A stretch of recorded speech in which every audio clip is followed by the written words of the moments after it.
Broadcasting live from the Business Radio X studios in Phoenix, Arizona. It's time for Valley Business Radio, spotlighting the Valley's best businesses and the people who lead them. Hello and welcome to Valley Business Radio, where we tell the stories that traditional media tends to ignore and help connect you with the right people. I'm your host, Dr. Adrian McIntyre, and I'm joined in the studio today by Monique Daigneault, an executive coach and founder of MD Consulting. Welcome, Monique. Hi, Adrian. It's great to be here. Thank you for joining us today. And Cheryl Packham, owner of Codobe, a co-working space and business incubator accelerator hotspot in the city of Surprise. Welcome, Cheryl. Thank you. It's great to be here. You made quite the trek across the valley to get here this morning, from Surprise to our studios in Arcadia. And I'm excited you're here in part because there's so much going on in your part of the valley that a lot of folks in Central Phoenix or East Valley don't tend to hear about. So I'm looking forward to learning more about Codobe and all the other things that you have cooking. Monique, let's start our conversation with you. Tell us about your work at MD Consulting. How are you serving folks? Adrian, I work with executive leaders in corporations. And they typically will hire an executive coach because they have a number of pain points. Some examples are maybe they were just promoted to a new position and they're having some trouble adjusting. So they need help with the transition. Or they're leading a team that is not performing very well. So they need some coaching around that. I coach leaders many times on soft skills, emotional intelligence, business behavior, just trying to help them be a better leader and a better influence in their organization. Yeah, I really think we need a better word than soft skills because they should be called core skills or vital skills or critical. The most important thing, critical skills. It's almost the label demeans it a bit when it comes to leadership, when it comes to really getting alignment with people. These are the most important things, and leaders aren't often taught as they come up through the ranks in their career, these fundamental human practices. How do you get your clients to realize the importance of those, or do they already know that before they engage you? It's a good question, Adrian. Some of them come to me wanting to work on other types of pain points. And in the process of doing that, we discovered that they need help with communication skills or having difficult conversations with people, things like that. Other times, they have gotten feedback on their 360. And that feedback has told them that they are causing abrasion with the way they communicate, the way they're handling their teams. So they come already knowing that they need to work on these things. This goes right to the heart of something that I think is so fascinating about coaching and leadership development of a variety of modalities. Coaching is one of them, right? And that is that the most important results come from things that were often invisible at the time, blind spots, things that people don't realize that they're doing, that a trained coach can help them to uncover. It's almost as if they're the last ones to get it with some of these things, right? Very successful, very accomplished people. They have strategies they've relied on to get results out of themselves and others, and they may not realize the degree to which that's not working for them, maybe in a new role or a new situation. How do you even begin to sell coaching services when the process is something that clients don't often understand and the results are sort of unknown yet because you haven't done the process. And the whole thing requires some realizations that they don't already have, that are in their blind spots, so to speak. Yes. I sell my services by letting people know that I can help them resolve their pain points. And some people say, well, I don't have any pain points. Everything's going fine. And so I say to them, well, what kinds of things are you worried about? What's keeping you up at night? What's giving you a headache? What is feedback that people have told you? And then they start thinking, okay. And then I say, well, what are some of your goals? Some things you've been wanting to accomplish, but you haven't been able to. So that gets them thinking. And I actually have them put a list together of these things. And then we delve into it one by one, and we start to root cause what some of these issues are. Yeah. You must bring your own intuition and experience to bear on this as well. With over 3 decades of corporate and entrepreneurial experience, you've worked with a lot of people in a lot of different situations. Can you tell us a little bit about your background and how that has shaped the work you're doing today? Sure. I started in the corporate sector when I was 23, and I had big goals. I wanted to influence people. I wanted to train and help people grow and develop. And I soon found out that I was hitting a lot of roadblocks. So I switched jobs, changed companies, still trying to find that ideal company, that ideal situation. And I was very disillusioned with the corporate politics, with the dysfunction. There was no work-life balance for me or for others. And I just felt like I could do better coming in from the outside as a third party, to give a different perspective on things rather than as a corporate employee. So I stayed in the corporate sector for 20, 25 years, but I gathered a lot of lessons learned, a lot of best practices. I switched positions, but met a lot of people, understood the true pain points of what people were going through. And then I left and started my own business as an executive coach. That's a leap that a lot of people want to make. And it's somewhat challenging to actually pull off because on the one hand, when you're in the company environment, you have deep knowledge of the problems, the behind the scenes stuff that outsiders aren't privy to, but you're very rarely empowered to do anything about it in the way that you would like to. And then when you are outside of the company, you essentially have to gain permission and access to the decision makers to not only get the engagement, but then to get the work done. Trust must be an essential part of that process. How do you begin to build that trust from the outside with the leaders who will then hire you to help them develop their own leadership? I have a background that has been from a variety of different companies and organizations. So that has helped me build my portfolio from being a corporate employee. And then my education adds to that. I've got 2 business degrees and a master's degree in organizational psychology. And I did not want to go on to achieve my PhD. So I ended up with a number of certifications in various other topics. So I first really let them know about my background and then my education. And over the years, I've accumulated a lot of client testimonials. That helps a lot because when a potential client sees the results that someone else has achieved, that helps build trust in itself. A lot of times in my own experience providing training in communication and personal storytelling to leaders and teams within organizations, you often find one finds oneself in the situation where the leaders think their people need to do this work. And so they are excited to bring you in to make their people better and increase their performance and their effectiveness and, cut down on problems, reduce turnover, whatever those pain points are. And there's always a moment of truth that happens in these conversations when they realize that that I'm unwilling to do something with their people that they're unwilling to do themselves.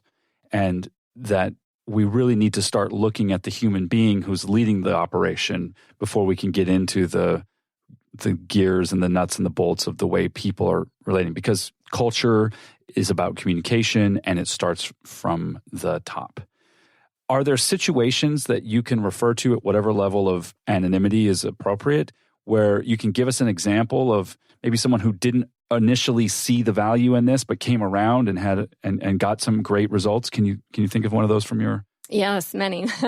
A senior VP hired me to work with his sales team because they were having performance issues and a lot of interpersonal issues and infighting and things like that on the team. So during the course of that assignment, I sent out some 360s for his team members so that they could gather feedback about themselves. But I also had that senior VP send one out on himself.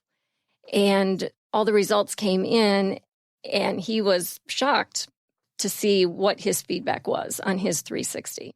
So then it became a very critical conversation, because then it was no longer about the team and that they were underperforming, but it was about him and his skills and what do we need to do to get him to where he needs to be. Because it is, it's based on influence. He's got to be a good leader to lead his team, and he's got to model that same behavior. So it can be quite an eye-opener. One of the things that outsiders don't necessarily realize about the way coaching works is that the process is in some ways led and directed by the coach, but that it really is co-created between the coach and the client. Can you talk a little bit about some of the methodology and how you get this work done with people? It is a very collaborative relationship, and that's how I frame the very first coaching session, is that this is very collaborative. I'm not here to tell you what to do. We're going to walk this path together. And I have a lot of tools that I use to help them reflect and do self-discovery. I ask a lot of open-ended questions, because it's really about getting them to open up and do more reflection. So with open-ended questions, they are able to have a lot of aha moments. And with that, with the tools, the assessments, I also provide them with action items between sessions, because it's not just about having a coaching conversation. It's about, okay, now you have to go out to work every day and apply these skills. So these are your action items to handle between sessions. And then we debrief on those in the next session so that we make sure they're on track and things like that. I'm struck by an aspect of your background that's in your bio, but you haven't mentioned, and that is your own athletic endeavors. You, a former competitive bodybuilder, weightlifting, hiking, yoga, Pilates, skydiving. I mean, there's a number of physical accomplishments that many of which I'm assuming have required a kind of coaching relationship. Is that accurate? Yes. In my own experience, 13 years and 35 pounds ago, as a competitive triathlete, the program that was developed by the coach was both best practices and it was personalized. How has your own athletic endeavors shaped the unique approach you take to coaching? Because some things all coaches are going to do the same way, and other things are going to be a unique expression of your own skills and insights and experience. What's that unique mix for you at MD Consulting? I weave a lot of work-life balance techniques into my coaching. And that's something that when clients come to me, they don't really talk about at first. This is one of the things that gets uncovered over time. But they tell me things like, I'm traveling 3 weeks every month. I rarely get to see my family. I'm exhausted. And my team isn't performing well. So we start looking at their own health and what they're doing and how they might be out of balance and how to get that back in balance. And we talk about things like exercise and nutrition and sleep and things like that. And once they can rein that in and start to practice better health habits, they find that they start to become a better leader. They are better for their people when they're not showing up exhausted and grouchy from not sleeping at night. Yeah, better for their families as well, I imagine.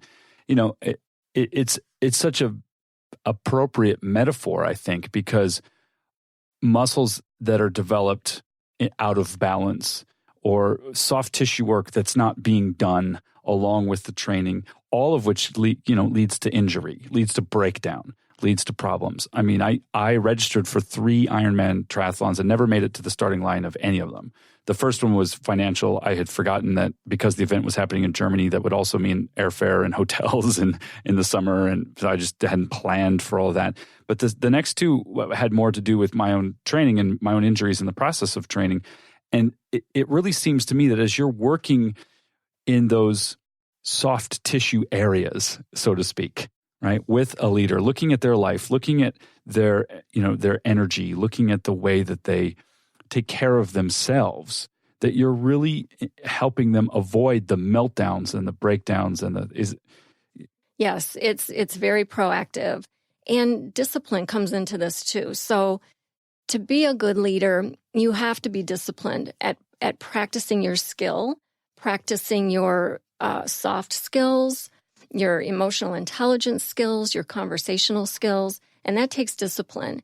And as an athlete, it was a lot of discipline that it took me to get into the gym every day, to eat right, get enough sleep.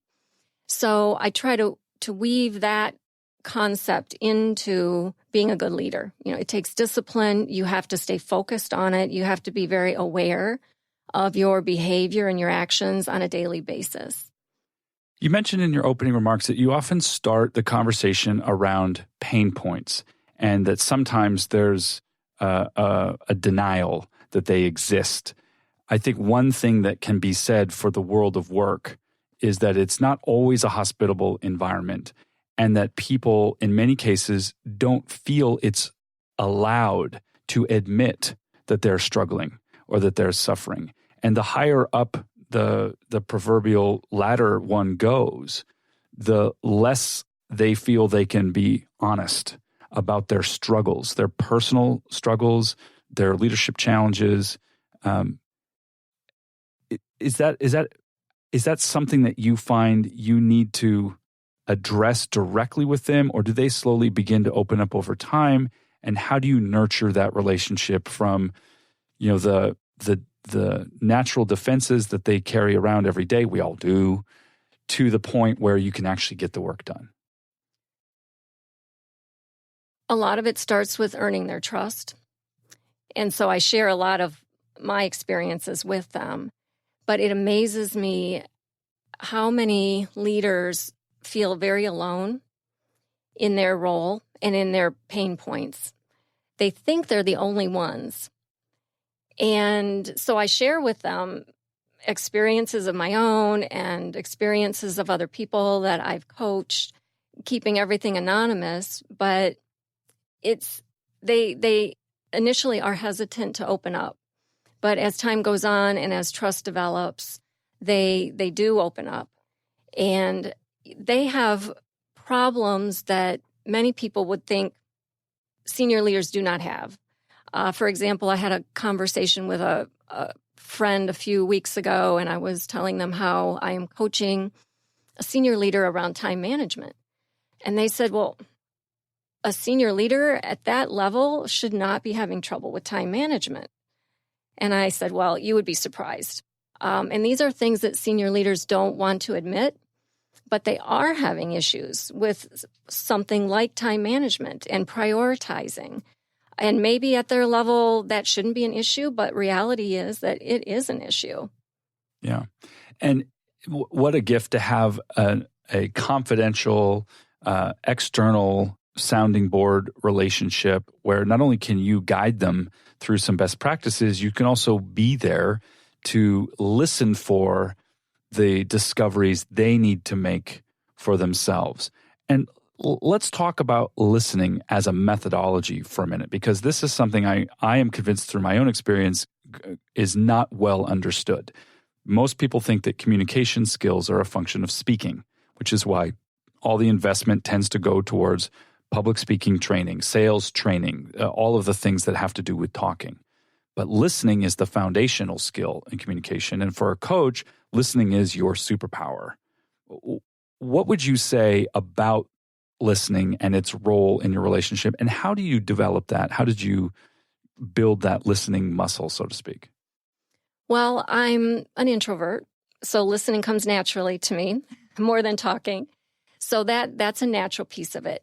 But I had to develop active listening, which is different. It's more, you don't just sit there and absorb information. There's ways that you actively listen. So I had to develop that skill over time. But again, that came relatively easy to me.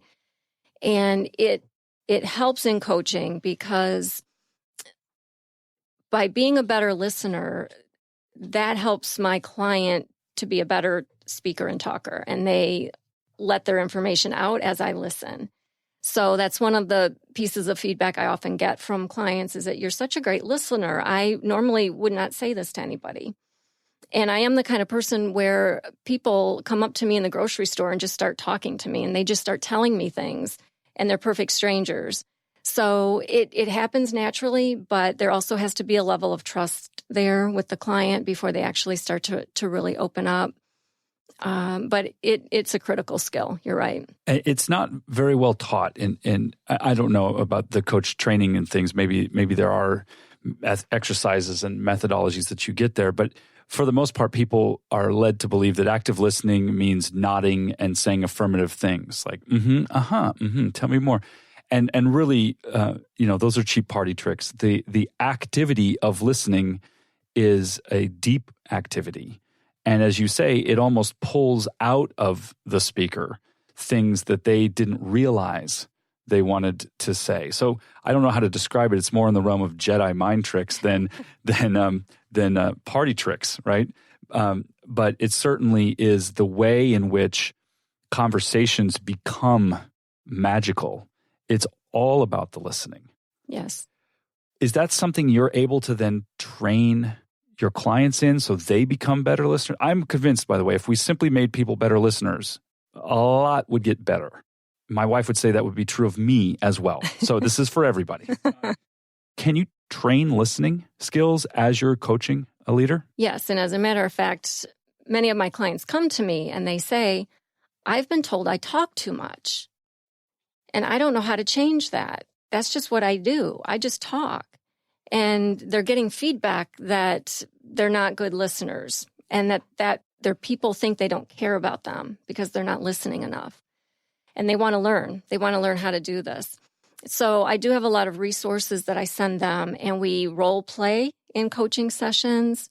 We talk about listening. We talk about the components of listening, the different techniques you can use to listen. And really it boils down to being very present in a conversation and trying to eliminate distractions. We are all so distracted with everything that's happening. So that's the first thing I have them work on is eliminate distractions when you're in a conversation. And then the rest will come from there. So it can be taught, yes. I agree 100%. And this is something similar to what I do more as a trainer than as a coach.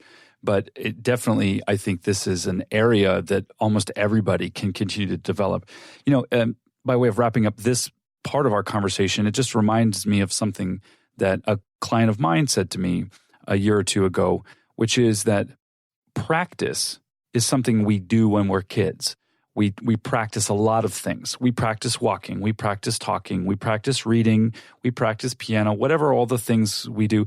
As we move into adulthood, we lose a relationship with practice as a part of our life. Of course, when you look at high performers in any field of endeavor, what they do that got them there is practice, and particularly a very deliberate, difficult, and regular kind of practice. The same goes for our listening skills. We need to discover the practice of listening and incorporate that into our everyday life.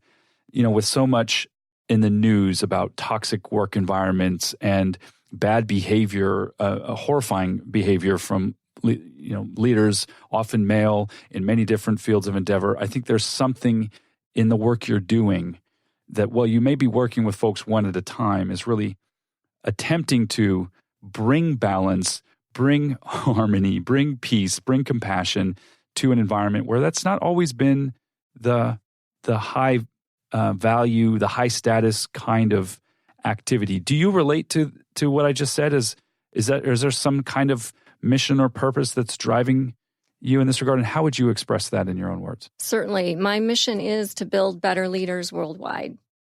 That is the mission that I'm on. And if I have to do it one by one, that's okay with me. It's still very fulfilling for me. And my thought is that they have to go out and influence many other people in one day, teams, peers. So if I can work with one leader and help them be more influential, they can go out and spread that. So it's very fulfilling for me. Very well said indeed.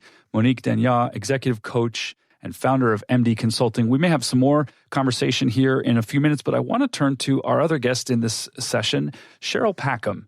You're the owner of Codobe, and you've got a fascinating background as well. But why don't we start with talking about Codobe? What is Codobe, and how are you serving folks out in the West Valley? Thank you, Adrian. Codobe is a smart workspace. It's a get work done space. So what that means is we keep things very minimal. It's got the bare necessities you need to be able to come in, get work done. We're operating through technology in an automated platform to keep our prices low for our clients that come in. We're located in more of a residential area, so it's a little more convenient. I believe that there are some barriers to non-traditional work, like, where can you go to work that's not a coffee shop, or do you have to commute downtown to a co-working space? So this is kind of a place where, you may have a home office, but you need to meet a client and you really don't want to go to a coffee shop. You can get online, book a room, and have access to it in as little as 15 minutes. There's so much in what you just said that I think we really should unpack. And let's start with co-working itself. And I know Codobe is not a co-working space, but it is a place where people can work near each other and flexible hours and access and all of those things. Co-working as a phenomenon is something that is certainly on the rise. There are many people who seem to sneer a little bit at the fact that there's a new co-working space opening every minute, which first of all is not true. But second of all, I can't see the problem here. I mean, why is this kind of space so important for the kind of work people are doing today? Well, Adrian, as I'm sure you know, the world is changing. People can work from their cell phones. I mean, 30, 40 years ago, that wasn't even really thought of.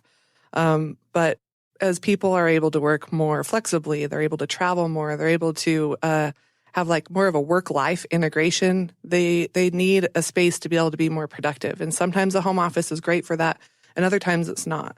And there's also people who want to meet more like-minded people, and that's where co-working spaces in general really build a community of people who are doing similar things and focus on this non-traditional, this different way of working remotely or flexibly or creating their own business or brand.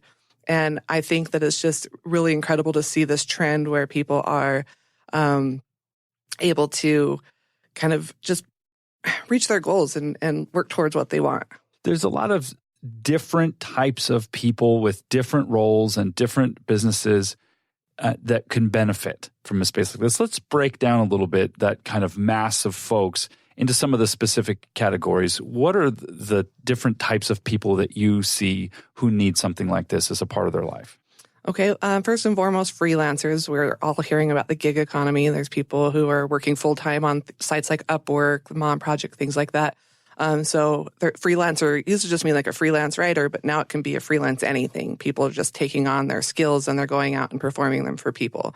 Obviously, we have professionals, lawyers, accountants, things like that, who maybe don't need an actual physical office. They're meeting people, especially in this valley. We have such a large geographic sprawl. You need a place to meet in, pretty much every corner of the valley if you're servicing different clients. So you've got the work from home, the startups. You've got your online educators, the ones who are teaching online, also the ones who are taking school online. So there's just a really wide variety of people who would be looking for a space that's, not a coffee shop or a library, that just need a place to get out of the house and get some work done. Your original concept wasn't this. You started with something else in mind and got to this. Can you talk us through a little bit the evolution of the Codobe concept for you? Sure. So a year ago when I originally launched Codobe, it was more like a family-friendly concept, which was really interesting, and I really was excited about it. But through, as we learn as business owners, we have to pivot. Sometimes we create something that isn't a product that people want, and that's sometimes you need to pivot and take a different direction.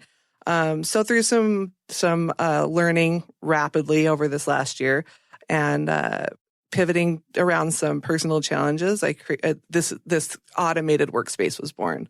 So, and let's talk about the automation aspect. I know automation as a service or as a consulting service is something you provide to business owners. You have this ability to help them look at parts of their process and figure out how online tools and automated processes could help them. But Codobe itself is powered by automation. How does that work, and why does that matter? Okay, so it works. Let me back up a little bit. So when I first started this business, I had no idea what an API was. I didn't know how software talked to each other. I was kind of a tech geek in high school, but I lost it through my military career. I kind of focused on other things. So I started learning as fast as I could on what's available and what's possible today. Through that, I realized software integrates very nicely with each other now. And I started just putting pieces together to see how it would work, and was able to find off-the-shelf stuff that talked to other off-the-shelf stuff, and was able to kind of create a system that I didn't even think was possible without, $100,000 customized, software solution. So it really led me down a path of just taking different pieces of software, connecting it together to create a system that just kind of puts everything where it needs to go. So when somebody wants to book space at Codobe, how do they interact with this, with the place itself? Obviously, at some point, they're going to show up and walk through the front door. But what you're describing is everything that happens before that. Okay. And this is also part of making it affordable, is by automating a lot of that. What's the process like from a user's point of view? Sure. So a user would visit our website, and they could select between signing up as a member or just booking a room. Let's walk through the book a room process. So they need a room for today at 4 p.m. They'd get online. They would click book a room. They'd look at the calendar, see what's available. They would select the room, the amount of time that they needed. It would take them through the checkout process. They would check out. At that point, they would receive an email with the access information for the door that is able to be accessed via a smartphone app. So they would download that app, log into it, set up an account with that, log into it, and then they would show up at 15 minutes prior to their booking time, open the door, go and use the space. There's nobody there to greet them, so it's automated, but there is people available. So if they needed to speak directly to me, they could call or ring the doorbell to speak to our team members who are available. I say it's unstaffed, but it's not unmanned. Like we're there in spirit, but we're not, greeting you at the front door. So they use the space and they leave, and the door locks and they're good to go. Unstaffed, but not unmanned. I like that, actually, because my experience now, I met you over at Codobe, I don't remember, last week, was it? I think so. Time flies around here. So, and it was bustling. And there was people meeting in one room, and there was stuff happening in the other place, and the kitchen, and but my experience was I was walking into an environment that was friendly but not intrusive, and I didn't realize this until I went there. I'm not an introvert.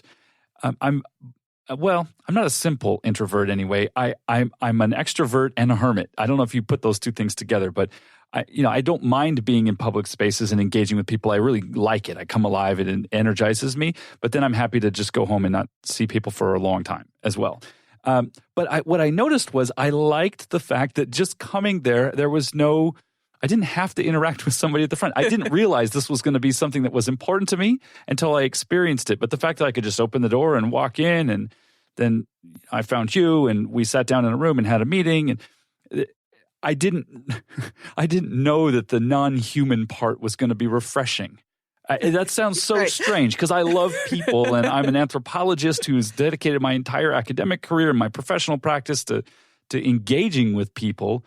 But something about the psychological barrier of like, oh, I'm going to have to see this person, and I don't know what it is. Maybe it's just that literally the gatekeeper phenomenon wasn't happening. Like there was nobody I had to tell like why I'm here and be scrutinized in that way. I don't know. It just had a nice feeling to it. What are your thoughts about this rambling thoughts of mine? That makes sense. And I would often describe myself very similar. I'm an extroverted introvert, if that's even possible. When I'm around people, I love to be around people, but I like to be around people on my terms. Not everybody likes to walk into a room where they don't know anybody, or to have to explain, like, why are you here? If you're at Codobe, it's because you're supposed to be there. And that's, you don't have to go in and check in and try to get through the gatekeeper. And I think that is intimidating for most people, especially if you've ever worked in sales. The gatekeeper at the front can be awfully intimidating, so. The other thing I really like about your concept, and I'd love you to unpack this a little bit more, is that you're not really locking people in to a membership, although memberships are available and there will be preferential pricing for members booking rooms. But literally anybody who finds themselves in the neighborhood or needs to have a meeting in an hour could schedule a room, communicate with the person they need to meet. This is where we're going to be. Walk in, make themselves right at home. The flexibility of what you're designing there in terms of, it's availability to people who need it is also unique. So why are you doing it that way? I think flexibility is really important because you don't always know you're going to need a space until you need a space. You don't know what you don't know. So I think the flexibility aspect of it is really important for the people who need space like that. A lot of them are starting up businesses or they're trying to get something off the ground that they really don't want the monthly overhead of a commitment of a membership. So it's just really important to me to be flexible and affordable because I feel like that's what really drives those people who are trying to get started with whatever their passion is. Yeah. As somebody who finds myself in different places all around the Valley on a regular basis, just knowing that there's a place in Surprise that if I wanted to have a meeting with somebody in the West Valley, I could say, let me see if I can get a room. Yep, we're good. I'll see you there at 2, and have it just happen seamlessly is very attractive. Now, let's talk about your vision for this, because right now you've got this location. The process of getting the location was interesting and accelerated. You were explaining this to me last week. It happened very, very quickly from concept to execution. Let's start with that. Can you tell us that story when you decided to make this happen, how that all played out? Sure. So it was about May, I think, when I decided I'm going to start my business. There was a lot of research I was doing to just determine, what would make sense for the area. One of the biggest challenges I faced was finding real estate leasing agents to actually take me seriously. I had really not a big business background. I had a bachelor's degree, but I had never operated my own business. So to get a place, to get anybody even to show me places was impossible. So I actually started looking on my own and found this space advertised on Craigslist and thought, might as well just try and give it a shot. And it was amazing. The people were amazing. They treated me very good. They were willing to sit down and listen to my business idea. And they really believed that it was something that was worthwhile and was willing to lease the space to me. So it was an interesting learning experience. Like I said, I've learned a lot. Part of the reason I started all this was I could do this or go get a master's. I chose to do this instead. So it was a really neat experience, and to find people that are like, yes, we believe in entrepreneurs, we believe in startups, and let's give this person a shot. And here we are a year later, and it's been really an incredible journey. So, well, as I say, it was certainly bustling when I was in there, and yet not intrusively so. There was people in rooms, you could see them, but it wasn't loud. It was comfortable. We were able to have our meeting undisturbed. What's your vision for this? Where's this all going? Is this going to be a single location and you just want to build and deepen your connection right there in Surprise, or do you have another idea in mind?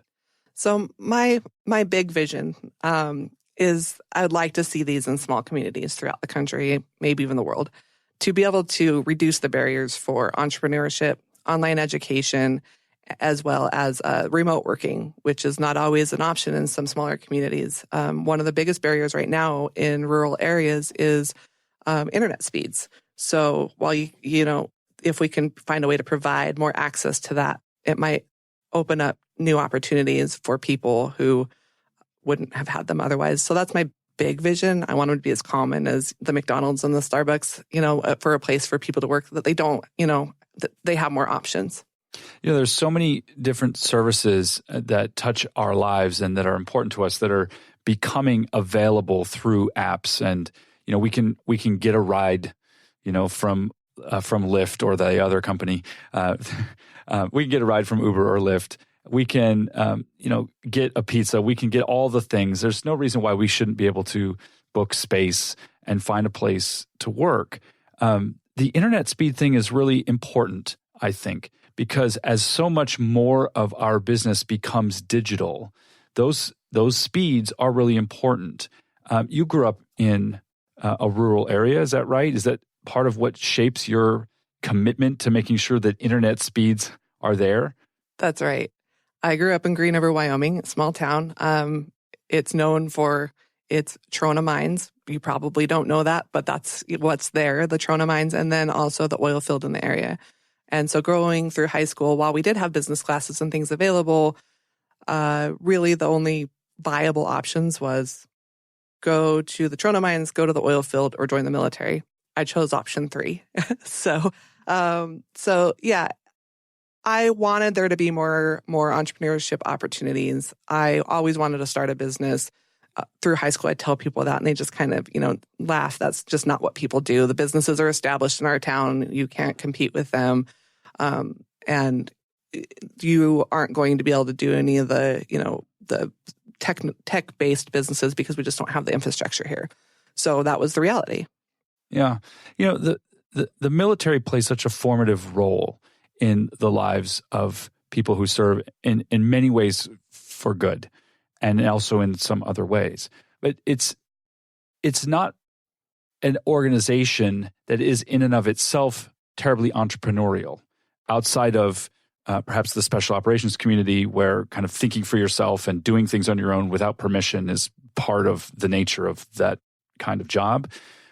It's a hierarchical organization. It's in a way reminiscent of some of the worst of our big corporates, where tradition and bureaucracy create layers and layers and layers of things, some of which supports getting the work done and some of which is a barrier to getting the work done. How did your military experience shape you in particular?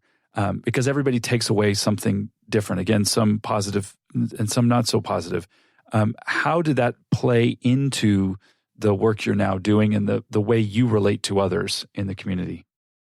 So there was a lot of things I learned in the military. One was that there are ways to coach and lead people into becoming very successful and motivated.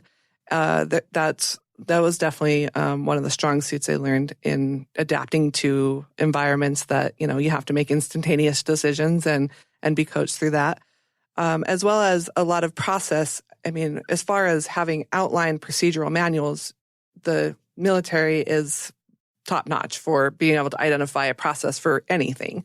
Whether it's taking apart a rifle or doing performance evaluations for their personnel, like it is proceduralized. It is, and that was one thing There's the PowerPoint deck for everything. It used to be field manuals. When I was a kid growing up and hanging around the Army surplus store, it was always the field manuals, but now it's PowerPoint. Everything is PowerPoint. PowerPoint, yes. And while that does serve its purpose and has a place, it's also something that I'm glad to finally be away from death by PowerPoint. Or just plain death. I mean, combat duty does not always leave one in the best place. That's true.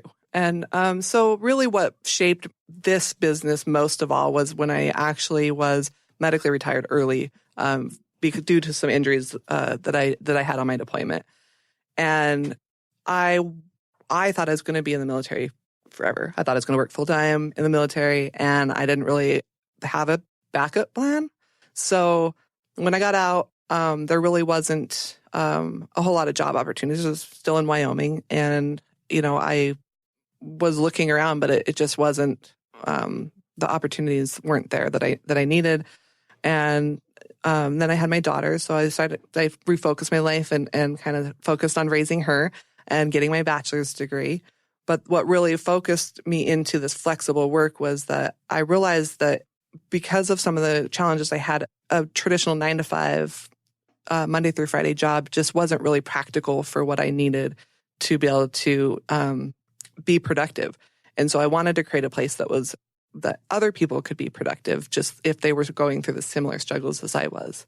Monique, this is something that I'm fascinated by in big organizations as well, because there's there's an increasing awareness that physical health and corporate wellness programs, are a response to the fact that people have not always been healthy at work, mental and emotional health, and places to practice one's faith, places to breastfeed. Like there's so many things that are human things that for so long were not supported. It's not like they were denied, but there was no space. This is kind of, Cheryl, what got me thinking about this. A physical space to nurse, to pray, to work out, to just lie in child's pose, whatever, right? Are you seeing a shift through the lens of your work with leaders? Are you seeing the organizations themselves changing in regard to supporting the physical, emotional, mental, spiritual needs of the humans that work in these companies? I am, yes, because it's critical. Physical workspace, physical environment is critical to productivity.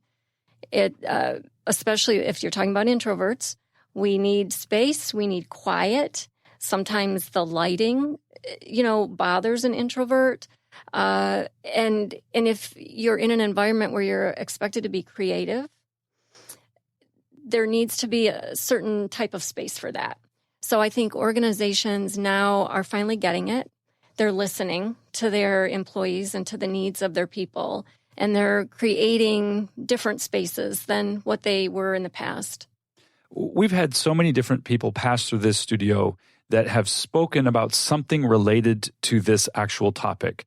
We've had a restaurant interior designer who would actually refuse the interior designer logo and say it was more of an experience design, because we're talking about not just visuals, but also acoustics, flow, all kinds of other things. We've had builders who are doing specialized construction for schools and nonprofits and corporate headquarters, who are responding to a growing trend in the general building industry toward wellness, building for wellness. And this touches on everything from the quality of the light to the air and the kind of systems that are working in the background to equalize and circulate and do all kinds of stuff. We are way beyond HVAC at this point. It's all smart. It's all high tech.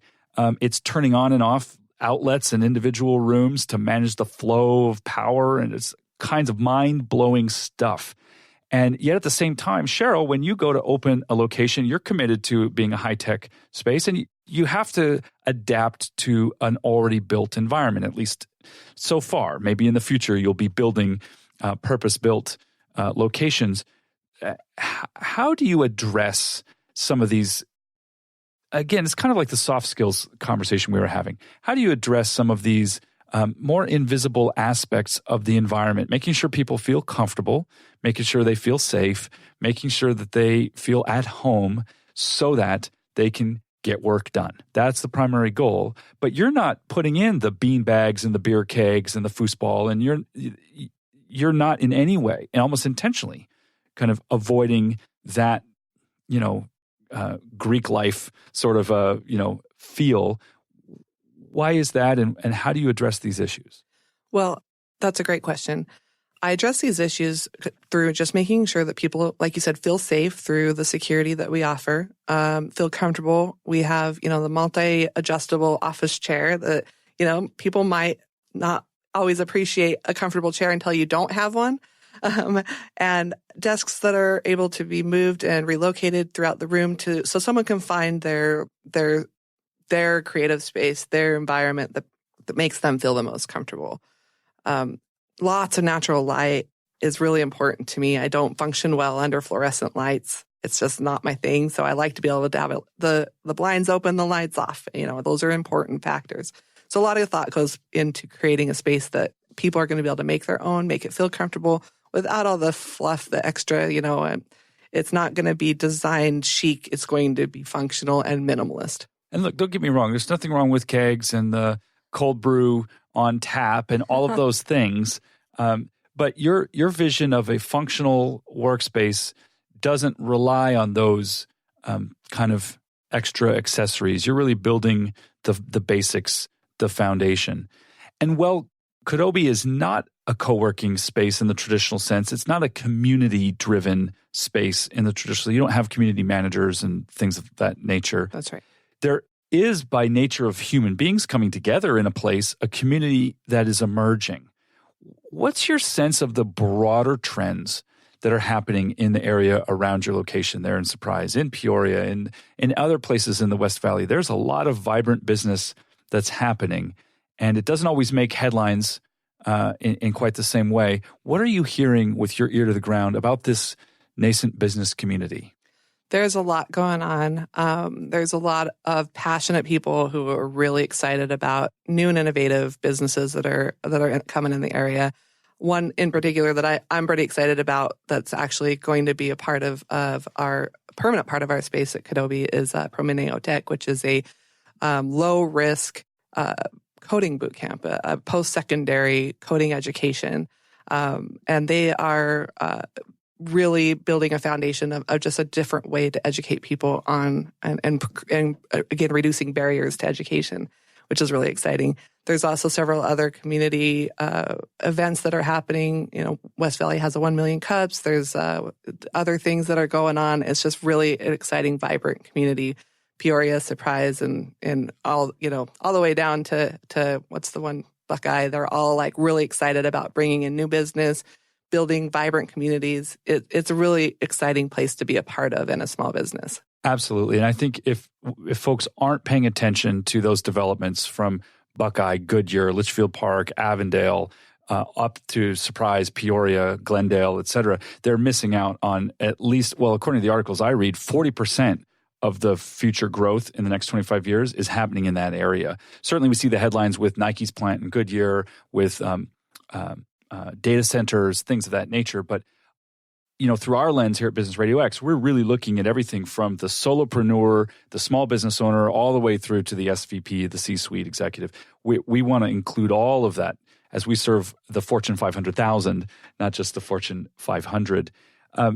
You're bringing the AZ Founders Guild to your location soon. Tell us a little bit about that. We had Vincent Serpico and Jennifer Colum in here a few months ago before the very first meeting of the AZ Founders Guild. You're going to be hosting the Western version of this. What is that and how is it going to go down? The AZ Founders Guild is a peer-to-peer mentorship. So it's exclusively for founders. And what we mean by founders is people who have built a business from scratch. They're starting up or they're about to start up a business. So not just technology businesses, but a business that you created rather than a franchise or something that you are doing on behalf of somebody else. Right. What happens at the AZ Founders Guild, and what can people expect if they were to come on, what is it, the 7th? The 7th, yes. Yeah. So the AZ Founders Guild is built on the premise that we all have something to teach and we all have something to learn. So we're looking for anybody who wants to come in and mentor on a specific subject and anybody who wants to come in and learn on a specific subject. But we ask that you are prepared to give, mentor in something. We know everybody has something to teach and everybody has something to learn, and you get the opportunity to get just-in-time mentorship that is really what you need at that moment in time. You get to be around other people who are going through similar stuff and really get that encouragement when you need it the most. I love this concept. I haven't attended one, but I know from talking to Vincent that he's very committed to that peer-to-peer idea. No vendors, no pitches. It's just really meeting people and giving advice and getting advice. Two very important dynamics of the peer-to-peer mentoring. Cheryl Packham, owner of Codobe. This is a fascinating conversation. I'm excited by what you're doing out there. Thank you so much for joining us in the studio today. Thanks for having me. Monique, I know that service is a big part of your practice, even beyond your coaching practice. You're on your way to Europe. This is something you do regularly. Tell us a little bit about that and why that's an important part of your life. I love volunteering. So I'm super interested, Cheryl, in the AZ Founders Guild. I volunteer every year in Europe. I'm involved in English immersion programs.